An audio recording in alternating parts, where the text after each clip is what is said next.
고전학당 제1회 2강 시작하겠습니다. 이제 한번 여기 쓰세요. 지금 이제 첫 시간에 원리 한자에서 우물 정자를 스토리텔링으로 봤고요. 두 번째가 이제 인문 한자로 고천 욕인 이순신 장군의 공이 하늘을 보수하고 해를 목욕시키는 그러한 고대 문화 영웅의 비견할 공이 있다 해서 이거 설명해 드렸고요. 그다음에 오늘 이제 또 하나가 이제 명언 명구에서 허균의 유제론인데 허균의 죄 중에서 가장 큰 게 임금을 능멸하는 능상죄가 아니에요. 신분 질서를 깨트린 죄, 이게 가장 큰 겁니다. 그러니까 임금을 살려주고 싶어요. 그래도 스승인데. 근데 신하들이 가만 놔두겠어요? 한마디로 이 신분 질서를 깨는 거거든요.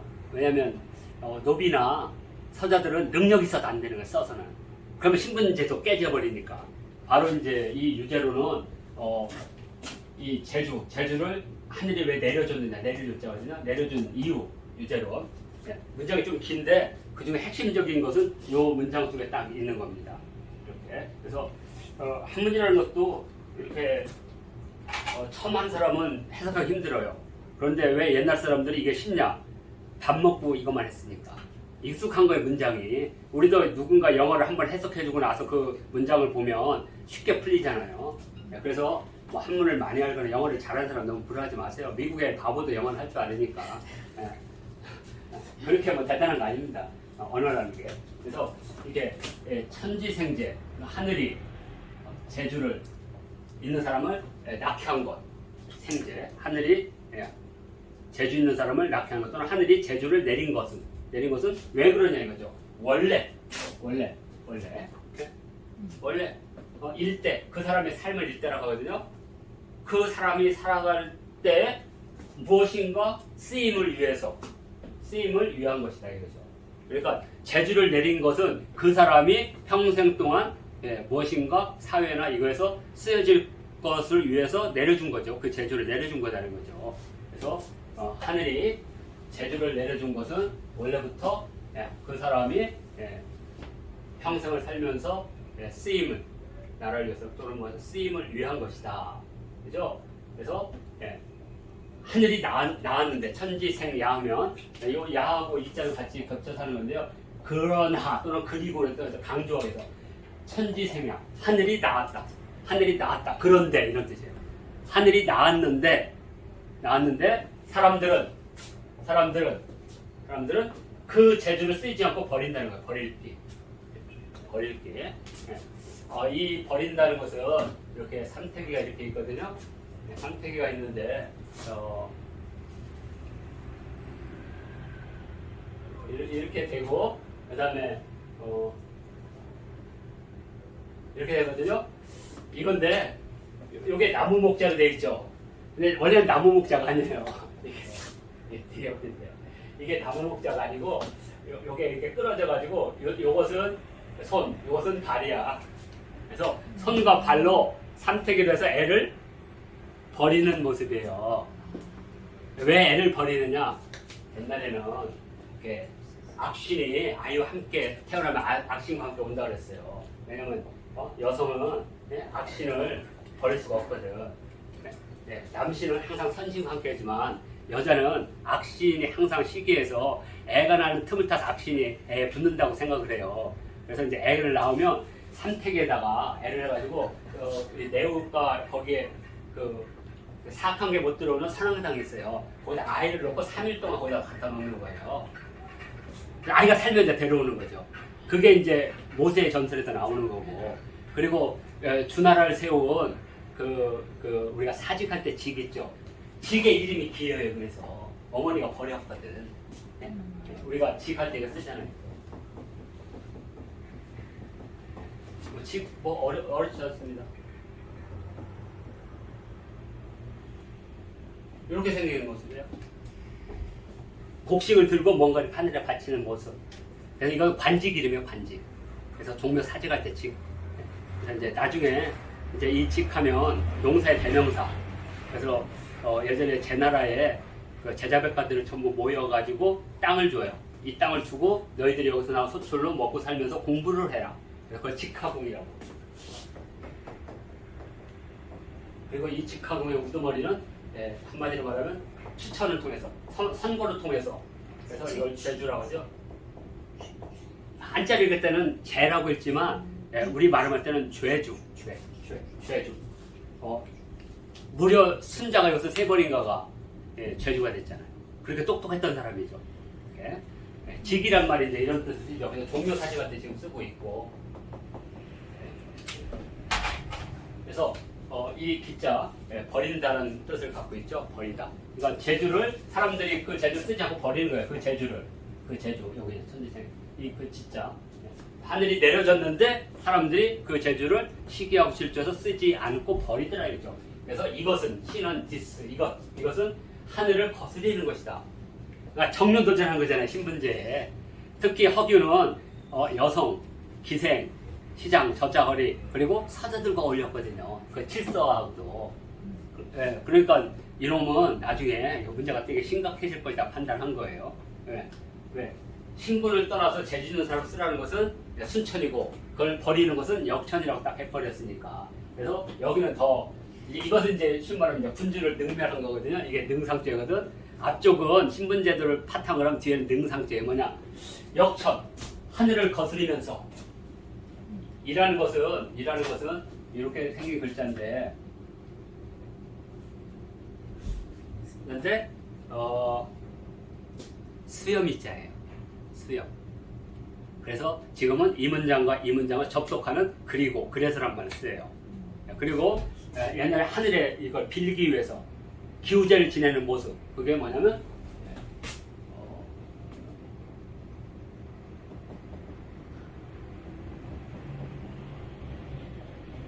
이게 발할 숫자예요.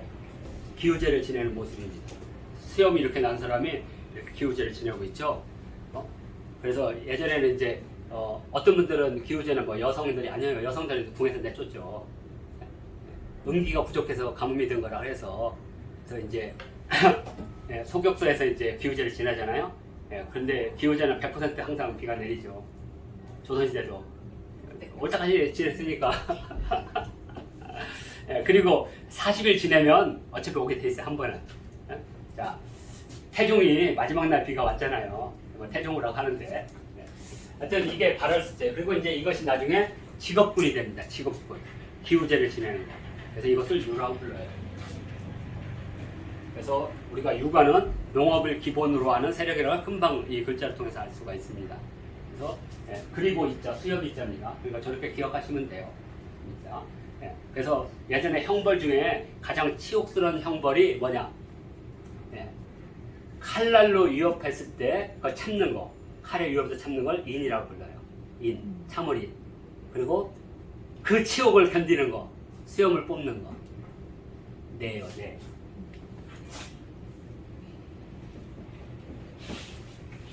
수염을 뽑는 남성으로서는 엄청나게 이게 치욕적인 거죠. 그래서 이 뇌는 원래 형벌의 한 종류였어요. 형벌의 한 종류.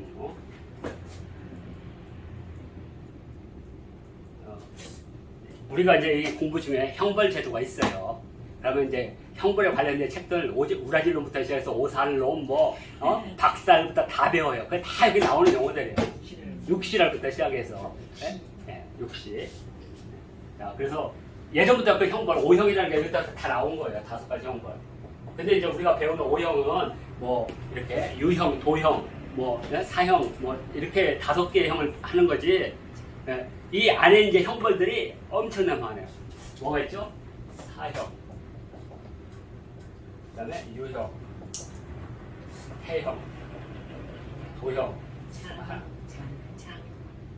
태형 속에 나중에 장형이 들어갑니다. 태형, 도형, 유형, 유형. 뭐 있어요. 아니 지금 생각나면 이제 하겠어요. 치세 5형.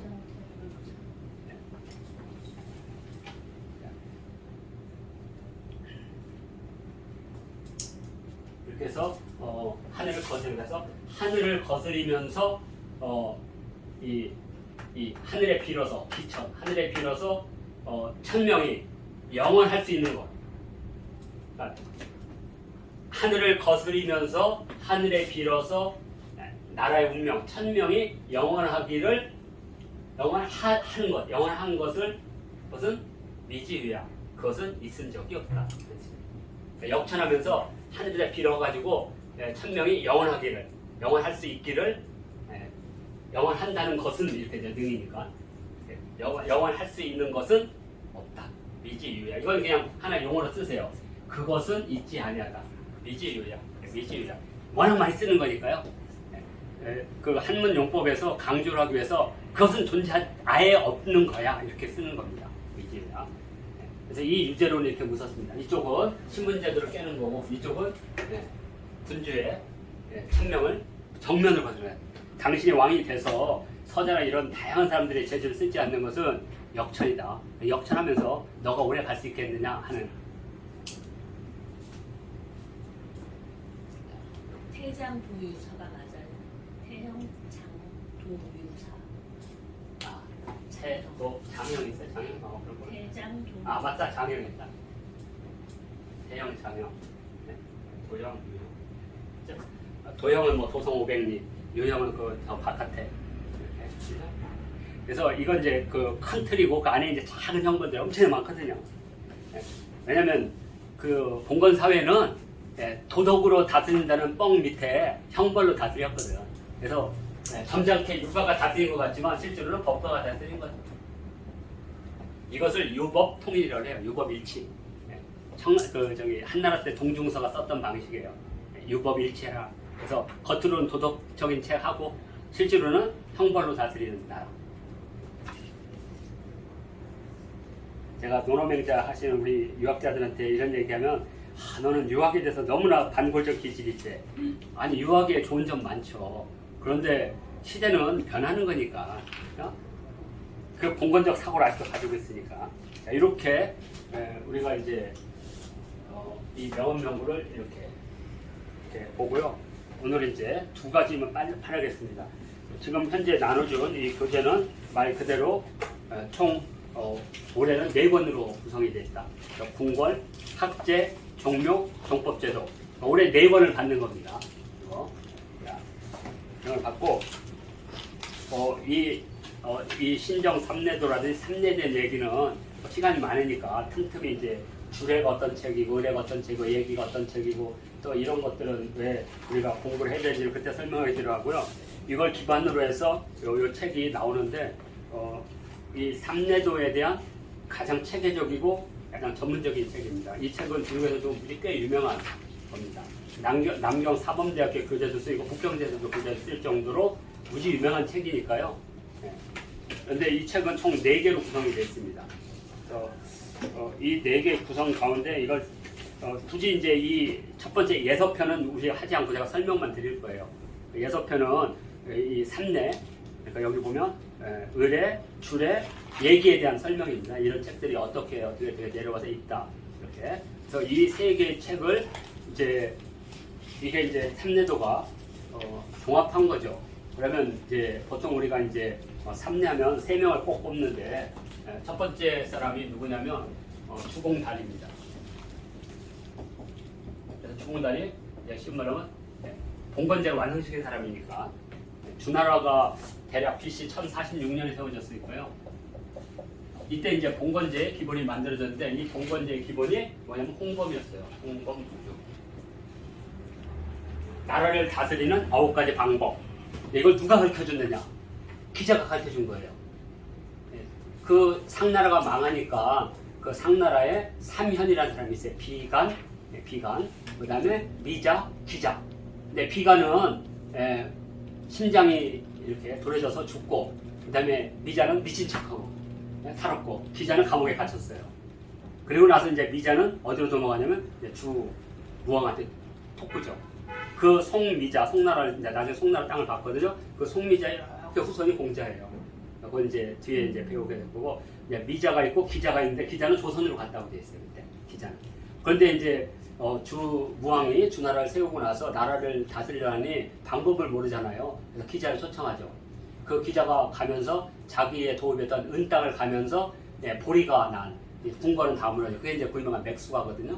가서 이제 주공단한테 준 게 홍범 구주가 되겠습니다. 홍범 구주가 무지 중요한 거겠죠.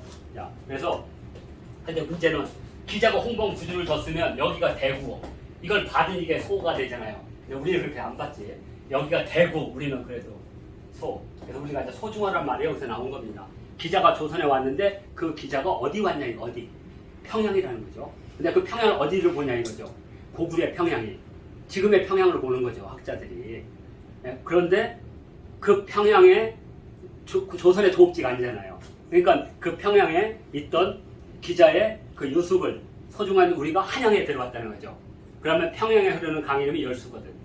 그래서 한양도 뭐가 돼요? 열수가 돼요. 그래서 열수의 북쪽이니까 열양이 되겠고, 그래서 열양 세시가가 나오게 되는 거죠.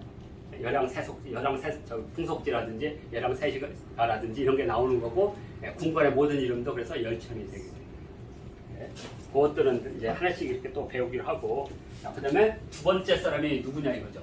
이 죽은 다음에 우리 흔히 아는 공자입니다. 예, 오늘 우리가 배우는 이런 모든 것들 오경은 다 공자님이 편집하신 거예요. 공자님이 지신 게 아니고 공자님이 편집하신 거죠. 다. 그래서 그것을 육경이라고 했는데 육경이라고 했는데 5개는 남았는데 악이 사라졌어요. 음악가. 지금의 악경은 한나라 때 새로 만들어서 만드는 것인데 인정을 안 했어요. 인정. 그래서 13경에도 안 들어가요. 13경에도 안 들어가. 후대에 만들었다 그래서 여기서 이제 오경이라는 개념이 만들어지게 됩니다. 원래 6경인데. 그리고 이제 한무제 때, 한나라 때 오면서 정말 천재적인 한 인물이 나타납니다. 이 사람이 모든 걸 다 이전에 있었던 걸 다 모아가지고 책을 새로 내고 이건 맞다 틀리다 이렇게 해서 주석을 내요. 그게 정현입니다. 정현. 네. 그러니까 이 세 사람이 경학, 우리가 말해 예학의 아버지들이겠죠, 쭉. 근데 뭐 우리가 역사를 깊이 우리가 중국 예학을 하는 건 아니지만 그래도 이 삼례도를 하기 위해서는 이 정도 인물. 그리고 이제 네 번째 사람을 만약에 꼽는다면 공영달이 있거든요. 공자님의 후손인데 이 사람은 당나라 때 사람이에요. 이때 이제 이른바 신유학이 탄생합니다. 신유학. 그리고 요 유학을 고유학이라고 하고, 그리고 공자님의 고유학을 선진유학이라고 부릅니다. 진나라 이전의 유학이라고. 그래서 요건 이제 선진유학에 속하는 거고, 정현 때는 이제 한나라 때 오경 박사하고 이제 태학을 설립하고 유학을 공부한 사람만 관리를 쓰게 되죠. 그래서 한무제 때 유교를 국교를 삼잖아요. 그래서 그것을 파출, 백가, 독존, 육술이라고 부릅니다. 파출, 백가, 독존, 육술.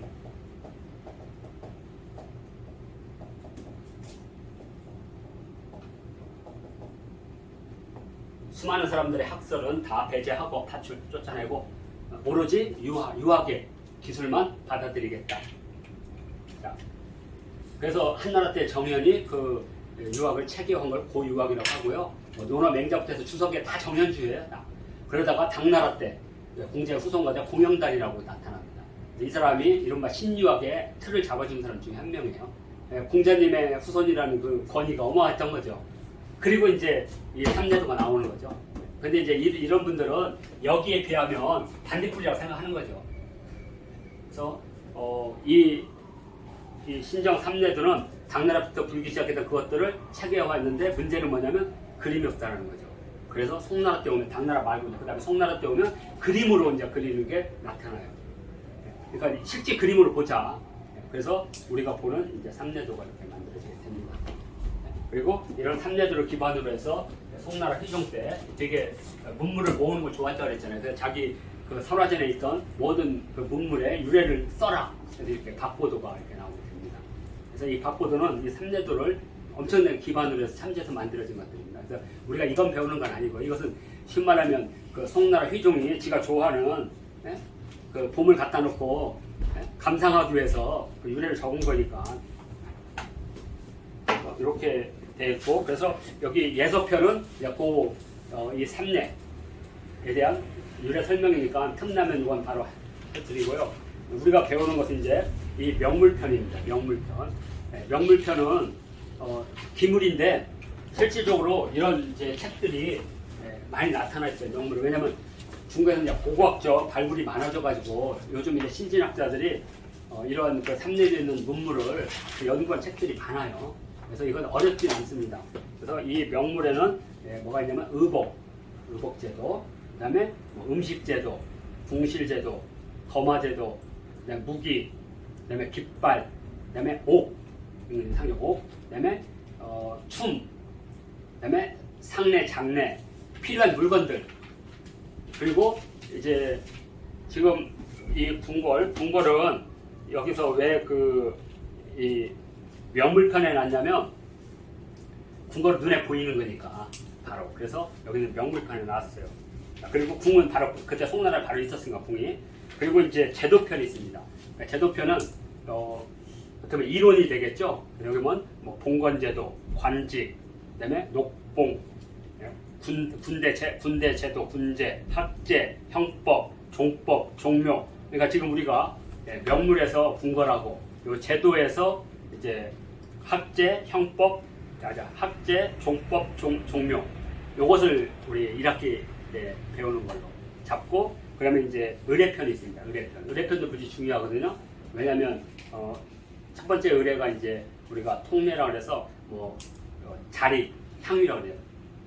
남쪽의 자리가 높은지 북쪽의 자리가 높은지 그 자리 그런 거라든지, 그 다음에 무릎을 꿇고 인사하는 예법, 그 다음에 신발을 벗는 예법, 세수하는 예법, 뭐 이런 거 있습니다. 선물을 주고받는 예법, 그 다음에 손님을 맞이하고 보내는 예법, 송영지의라고 해서 아마 그 궁궐 같은 거 하면 맨날 그걸 할 거예요. 오른쪽으로 계단 올라서 왼쪽으로 내려오라는 둥, 이런 것들. 음식을 먹을 때는 어떤 거고, 음악을 연주할 때는 어떤 거, 이게 이제 있고, 그 다음에 이제 그 유명한 관훈상제. 그리고 이제 끝에가 이제 빅내. 국가 간의 사교를 위한 빅내, 뭐 친구 간의 예법, 군신 간의 예법, 이걸 빅내라고 합니다. 이렇게 돼 있어요. 그러니까 우리가 그 조선시대 흔히 말하는 예법을 이런 식으로 배우면 무지 어려운데, 이렇게 배우면 그렇게 어렵지는 않습니다. 왜냐하면 정리를 잘 해놨어요. 그래서 이걸 그대로 학교하고, 오늘은 첫날이라 그래도 문장을 한번 읽어보겠습니다. 이렇게. 저희 이제 5쪽 시작하겠습니다. 도성중성이라고 하죠. 도성중성. 보통 이제 우리가 도성을 이렇게 중성이라고 하는 이유는 앞에 궁성이 있고 도성이 있고 외성이 있기 때문에 보통 중성이라고 부르는데요. 그냥 여기 한 몇 문장만 한번 보겠습니다. 왜냐하면 말은 궁궐이지만 봉건 예법이 여기 또 다 들어가 있어요. 이렇게. 그래서 우리 막 궁궐 가면 있잖아요. 뭐 36칸짜리 뭐 임금 뭐 99칸 넘지 마라. 이런 것들이 다 이제 여기에 담겨 있는 거겠죠. 그래서 궁실의 첫 번째는 도성의 이제 도성에 대한 이야기입니다. 어떤 그 통치자가 다 자기 도성을 갖고 있으니까 집도 다 도성이 있어요. 마을도 리라고 해서 리문이라고 해서 리문. 시장도 다 리문이 있어요. 그래서 리문동은 서울에만 해도 한 대여섯 군데가 됩니다. 남대문 쪽에도 리문동이 있었고요. 여기 종로 삼가들 리문동이 있었고 리문이 있었고, 지금 동대문에 리문이 있고. 그러니까 리문이라는 게 큰 데 있으면 또 작은 데 계속 있는 거예요. 이렇게 그런 단위로. 자, 그래서 천자도성 방구리다 이렇게 돼 있죠. 천자도성 방구리, 천자도성 방구리. 그래서 천자의 도성은 여기 궁성이 있고 도성이 있겠죠. 도성은 네모나게 되겠고, 외성은 뭐 그리던 하여튼 말도 하죠. 우리 한양의 외성은 저기 있었어요. 덕양산, 행주산성이라고 하는 덕양산, 그 다음에 북한산, 삼각산이라고 부르는 삼각산, 그 다음에 용마, 아차산, 그리고 관악산. 이렇게. 그래서 외사산의 외성은 외명당수를 끼고 가야 됩니다. 그 다음에 내성은 도성인데, 이건 뭘 끌어요? 내명당수. 끌어안고 있어야 되죠? 그래서 외성의 외명당수 한강이니까 한강 끌어내니까 관악산이 되겠죠? 이렇게. 그리고 내성은 여기 서울의 도성이니까 여기 청계천을 이렇게 사고 돌죠? 그리고 원래 이 외성은 다리가 2개고 여기는 다리가 1개고 원래 이렇게 만듭니다. 왜 그러냐면 내성에는 그 내성에서 흐르는 물 있죠, 물로 해가지고 성을 도로를 쌓지 않는다고 되어 있어요. 그래서 그 산 위로 이렇게 넘어가고, 이쪽 그 동쪽에 있는 내명당수는 도성이 지나가도록 이렇게 설계를 다 그 이유가 있습니다. 이거 얘기했죠. 그래서 천자의 도성은 방구리, 그러니까 둘이라고 하는 것이 시대마다 다 다르기 때문에 하여튼 9가 최고의 숫자니까 그래서 방은 이제 우리가 사방할 때 방자 쓰는 거죠. 여기가 방입니다. 방. 그리고 이게 이제 원이고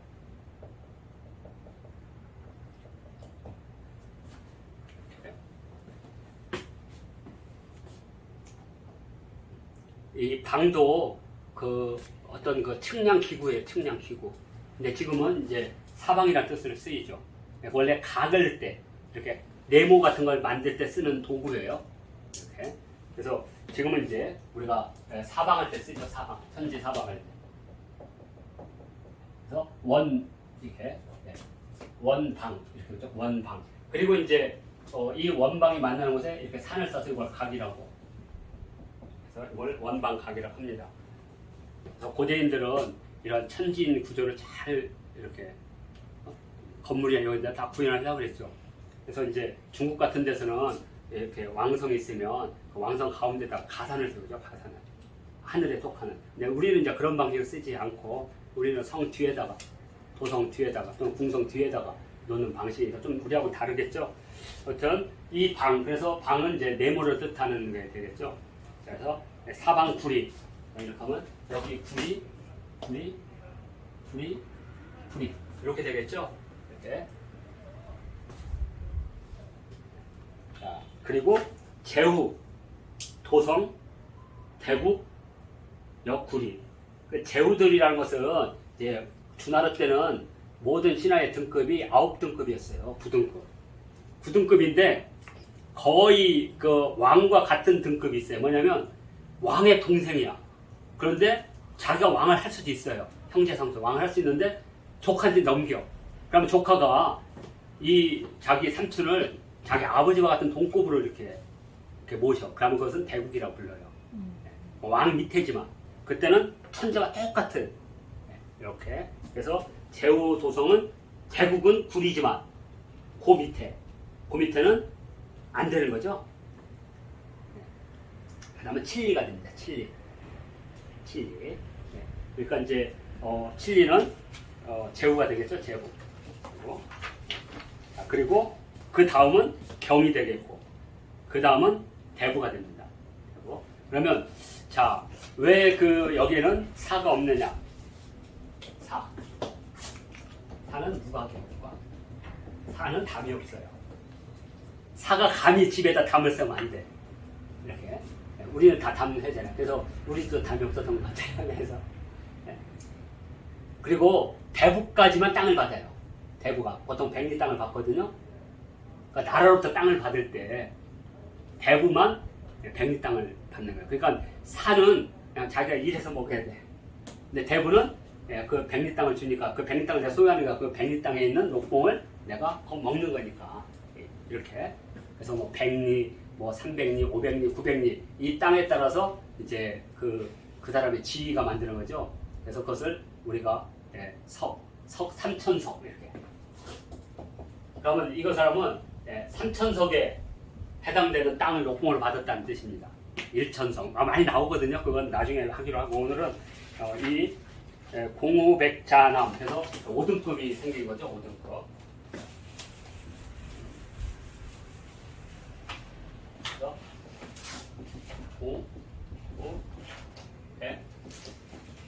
자남. 그래서 이 사람을 제후라고 하죠. 제후. 근데 이 제후 가운데 거의 왕급에 속하는 제후는 그냥 대국이라고 불러서 왕과 똑같은 구리를 쓰고 그 다음에 이 제후들 제후라고 하거든요. 그 제후는 칠리. 그 다음에 제후 밑에 경이라고 부르거든요. 이 사람은 오리. 그 다음에 대부. 삼리 이렇게 되죠. 자, 그리고 여기가 사가 있습니다. 사는 일리인데 사는 이제 쓰지 않는 거로 부각으로 이렇게 되어 있는 겁니다. 여기 이제 거기에 문을 세우는 거죠. 자기 영역에 울타리에 문을 세우는 거죠. 그걸 리문이라고 불렀습니다. 리문로. 그러니까 대부는 문이 3개가 있는 거죠. 삼리니까. 이렇게. 그다음에 제후는 문이 7개가 있는 겁니다. 그렇게 넓은 거예요. 이렇게. 자, 그래서 이제 요게 바로 도성의 이제 구조입니다. 자, 이렇게 된 후에 이제 이거에 대한 설명이 쫙 밑에 있는 겁니다. 그래서 오늘은 정연추까지만 할 수 있겠다. 주례 고공기라는 게 있습니다. 주례 고공기는 이 삼례 가운데 예기, 의례, 주례가 있는데 주례는 주로 정치 제도에 관한 관직에 관한 이야기입니다. 그래서 천지, 춘하, 추동 이렇게 6개 관직으로 천지, 춘하, 추동. 그러면 왜 6개냐? 이것도 무지 중요해요. 자, 예전에는 다 5관이었어요. 네? 그러니까 우리가 보통 말하는 이제 삼정승, 이제 5관 체제인데 뭐 이걸 삼정승이라고 하겠습니다. 그 무슨 뜻이냐면 예전에 통치를 할 때는 항상 칸이 있으면 칸의 좌우칸에서 항상 3명이 삼사라고도 부르는 이 3명이 통치를 해요. 통치를 분할 통치. 그리고 그 칸에는 5명의 관직. 그러니까 5가죠, 5가. 5개 가문이 모여서 회의를 하는. 그러니까 가문이 5개만 있는 게 아니라 그 고구려도 5부만 있는 게 아니라 부가 많아. 근데 실제 힘을 가진 부는 5부. 근데 왜 신라는 6부냐? 그 5부 가운데 왕을 배출한 부가 왕부가 하나 딱 만들어지는 거예요. 그럼 이제 이해가 되죠? 원래는 우리도 다 5관인데 뭐냐? 왕이 병권을 가지기 시작해요. 병권. 그러니까 그전에 병권이 없었거든.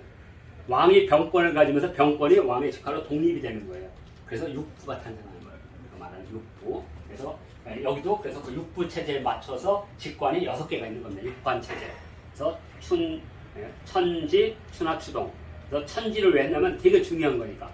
이조와 호조는 제일 중요하니까. 이조는 쉽게 말하면 모든 관리들의 그 인사를 담당하는 게 일이고, 그 다음에 호는 그죠, 세금이든 모든 토지가 관리하는 게. 그래서 이와 호는 천지에 속하고, 나머지는 이제 봄, 여름, 가을. 그래서 춘관은 이제 농사나 뭐 제사에 관한 거. 그래서 우리나라 제사에 관한 책이 춘관지와 춘관통고. 네, 그게 춘관지고요. 그 다음에 형법은 추관지. 형법은 추관입니다. 형법은 마지막에 공이니까 동관. 그래서 동관 고공기라고 부르는 게 바로 이겁니다. 고공기. 그래서 여기 나와 있는 이제 고공기 주례 중에서도 6번째 직관. 네? 공관이죠, 공. 우리 말하면 공부죠, 공부. 공부. 자, 그리고 우리나라는 이제 공조라고 부르죠. 공조 판서. 판서. 판서 위에 상서가 있거든요. 우리나라는 상서란 말을 못 썼으니까. 그래서 형부상서, 공부상서 못 쓰니까 제후국가의 이름, 공조, 판서 이렇게 쓴 겁니다. 자, 그래서 이 공부에 속한 책이 바로 고공기가 되겠습니다. 우리가 궁궐이나 이런 직관을 공부할 때 가장 중요한 책 중에 하나니까요. 주례 고공기는 따로 나중에 시간을 내서 할 겁니다. 지금은 그래서 주례 고공기에 장인편이 있습니다. 장인편. 주례 고공기 장인편에 보면 이 장인은 한 게 뭐냐? 도성을 세우는 것이다. 궁궐을 세우는 것이다. 장인, 영국. 그래서 영은 만들다, 세우다, 관리하다 이런 뜻을 갖고 있으니까 여기서 말하는 국은 궁궐도 되고 도성도 되는 겁니다. 그러니까 궁궐과 도성을 만드는, 쌓는, 축조하는 뭐 이렇게 하겠습니다. 장인은 한 나라의 도성과 궁궐을 담당하는데 궁궐의 너비는 사방 구리다. 사방 각각 구리다 이렇게 해야 되겠죠. 정식으로 말하면 사방 각각 구리다. 그리고 나서 여기 이제 주석 있죠. 영국이란 건 뭐냐? 영국은 위 이렇게 위는 이제 일컫다, 말하다. 뭘 말하느냐? 왕도를 말하는 것이다. 왕도를 경영하는, 왕도를 쌓는 것이다. 이렇게 말합니다. 자, 그래서 또 주례, 춘관. 여기는 이제 고공기는 동관이고 춘관이니까 제사에 속하는 거죠. 제사. 그래서 춘관에 보면 전명이라는 게 있습니다. 전명편 있어요. 전명편은 뭐냐면 전은 제도란 뜻이고 명이라는 것은 등급입니다. 여기서 등급. 그러니까 등급에 관한 규정 이렇게 보시면 됩니다. 등급에 관한 규정. 여기 공후 백자남도 다 뜻이 있어요. 공 왜 이렇게 썼는지. 예를 들어서 이제 공은 되게 높은 사람이죠. 그래서 그 왕의 그 자제는 공이, 그러니까 왕의 그 결혼은 왕족이 결정하지만 그 왕의 자손들은 공이 결정을 해요. 특히 이제 그 딸내미들은 거의 공이 담당하거든요. 그래서 공주라고 부릅니다. 공이 주관해서 보낸다 그래서 공주. 그래서 공이 이제 되게 중요한 거죠. 그래서 이 공후 백장할 때 이 다 뜻이 있거든요. 근데 재밌는 것은 여기 다 오관제잖아요. 오관제. 그런데 실제 중국은 오관제가 없어요. 그러니까 이 오관제는 중국에 들어간 거예요. 북방민족들이 쓰던 관법이. 중국은 4등급이에요. 4등급. 그래서 제일 많이 쓰는 게 맹중숙계, 백중숙계 이런 식으로. 짝수 개념을 많이 써요. 왜냐하면 주역의 원리에서 그들은 짝수 개념을 많이 쓰거든요. 그래서 서열을 얘기할 때 백중숙계 서열이 만들어지죠. 그래서 요 자비는 좀 특별한 겁니다. 근데 이 자기에 관한 기록이 우리나라에 나와 있어요. 왜냐면 단군신화에 나오죠. 거기 단군에 보면 풍백우사, 운사, 그리고 그 다음에 주곡, 주명, 주선화, 주형 쭉 있잖아요. 5명. 그러니까 그 자체가 우리가 말하는 30, 500하고 똑같은 거죠. 그 개념. 그러다 나중에 이제 병부가 생기죠. 신라 같으면 이제 병부가 언제 생기더라? 법흥할 때 생기나? 법흥할 때 생긴 것 같아요. 그러면서 이제 육부 체제가 만들어집니다. 네. 자, 그래서 이제 주나라 때는 이 명이라는 게 여기서는 이제 천명도 뜻하지만 여기서는 관직의 직급입니다. 직급. 그래서 주나라 때는 부명제였습니다. 부명제. 관직이 9등급제. 부명제.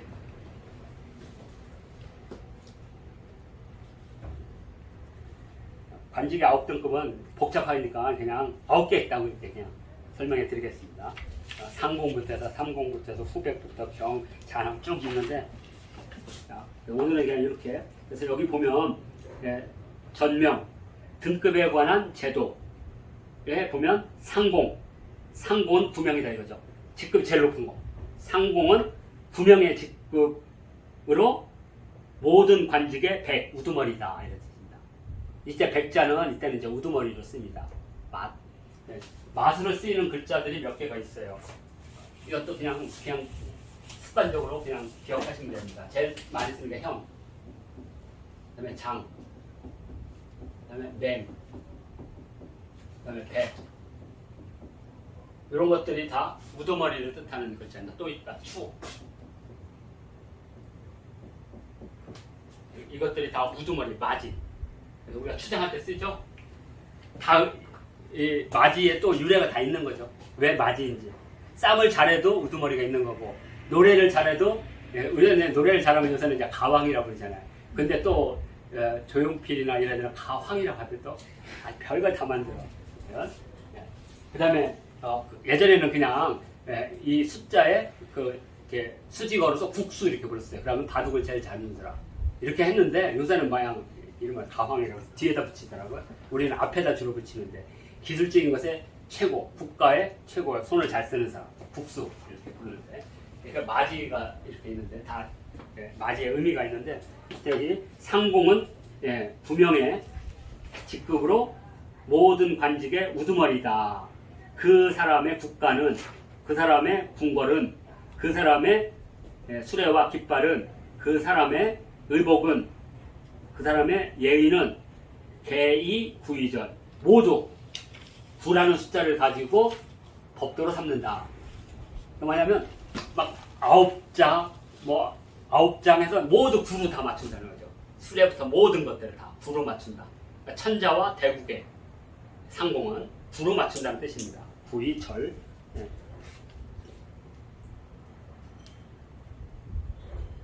자, 그래서 우리가 이제 절기도 그것도 배워야 됩니다. 그래서 처음에는 기가 있습니다. 기. 그 다음에 후가 있어요. 후. 그 다음에 시가 있습니다. 시. 근데 시는 절이에요. 그 다음에 이제 기가 있죠. 기. 그리고 연이 있습니다. 숫자를 간단하게 하면 그래서 보통 이제 1년을 이렇게 나누면 1년을 나누면 기를 2개로 나눕니다. 지금은 이제 1분기, 2분기를 하지만 예전에는 그냥 전기, 후기 이렇게 기년이라고 해서 근데 이제 시대마다 좀 바뀌지만 9개월을 1기로 할 때도 있습니다. 9개월 복할 때 그걸 기복이라고 하는데 하여튼 그는 2개 하나. 그럼 이것은 뭐가 되겠어요? 4개가 되면 4개. 이렇게. 예, 그리고 예, 소는 72개. 키는 5니까 몇 개가 되겠어요? 5일 단위에서 죄송합니다. 이거 거꾸로 썼어요. 저도 보고 키. 그래서 수는 5일마다 있으니까 72개가 되겠네요. 그리고 5일마다 있으니까 24개가 되겠네요. 24개. 그래서 이것을 우리가 요 시와 이걸 합해서 절기라고 이렇게 그냥 흔히 붙이는 거예요. 그래서 우리가 이제 24절기 할 때는 24기. 그래서 이 기와 후의 변화를 가지고 1년에 사물의 변화를 보면서 농사짓고 하는 것을 가르쳐 주는 거죠. 그래서 그걸 기우라고. 그런 놀이가 이제 구구소환도라는 놀이가 있습니다. 이제 이런 것들. 그래서 72호.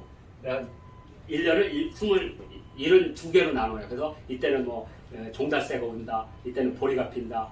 이때는 비가 온다. 이때는 청개가 비가 온다. 그럼 뭐 하라는 거. 이렇게.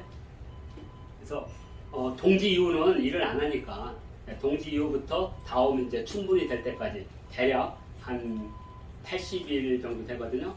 80일에서 한 80. 그러면 이제 그때 이제 하나씩 메워야 하나씩 이렇게 그려서 81개가 끝나면 이제 충분히 다 왔구나. 그때부터 이제 농사지러 가야 됩니다. 그래서 구구 소환도라고 81일 동안에 없앤다. 추위를 하나씩 없앤다. 그래서 구구 소환도라는 이게 다 그 시절의 시간표들입니다. 이렇게 외우시면 되고요. 자, 그래서 여기 보면 모든 것을 9개로 법도를 삼다. 절할 때는 이제 법도가 되겠고요. 그 다음 후백, 제후의 우두머리들은 7명이다. 후백은 제후의 우두머리는 후백으로서 그 나라의 국가, 궁실, 거기, 깃발, 의복, 예의는 모두 7로 법도를 삼는다. 그 다음에 후백 다음으로 공후백이니까 후백 다음으로 잔암. 위에는 공이고 후백. 그 다음에 잔암은 5명인데 등급이 5명인데 그 국가, 궁실, 거기, 의복, 예의는 모두 5를 법도로 삼는다. 이렇게 등급제를 설명했고요. 이제 정연이 이제 거기서 이렇게 하는데 뭐 지금 시간은 돼서 제가 요 주석은 이렇게 지금 안 하겠습니다. 그래서 이런 식으로 해서 진행들이 이제 뒤에 이렇게 두 장이 이제 이렇게 백지로 있고 그다음부터 있으니까 여기다 이거 다 쓰기는 쉽지 않을 거예요. 그래서 조그만 노트를 한 공부를 해서 한 20번 정도 나중에 여기다 하면 저기 주변에 한 공부한 노력이 안 보이니까 이런 식으로 해서 한 20장을 딱 두고 특히 애들이 공부 안 할 때 일부러 책상 거기 소파에다가 그냥 늘어놓는 거야. 엄마한테. 그러면 애가 이걸 보고 그냥 눈이 그냥 하늘과 땅처럼 벌어져가지고 찍소리 못하지. 이놈아 엄마도 이렇게 공부한다. 노력해 보여줘야 돼요. 그래서 가끔은 막 이렇게 두꺼운 책이 특이집에 온다 막 천 이렇게 되는 거 그것도 괜히 펼쳐놓고 낙서도 하고 이렇게 해야지 그게 공부도 과시를 해줘야 됩니다. 내가 하고 있다는 것을. 자, 이런 식으로 해서 이제 다음 주부터 속도가 조금씩 나오는데 아마 제가 지금 한 4회나 5회까지는 숙제는 안 시킬 겁니다. 숙제 시키면 벌써 무슨 숙제냐고. 숙제도 별거 아니에요. 글자 천자도성 방구리 요거 하나 주고 한번 해석해 오라고 하니까 이건 뭐 그냥 식은 죽 먹기고 땅 지고 저기 헤엄치기 정도입니다.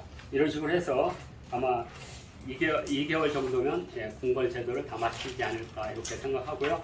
오늘 이 강을 이상으로 마치도록 하겠습니다.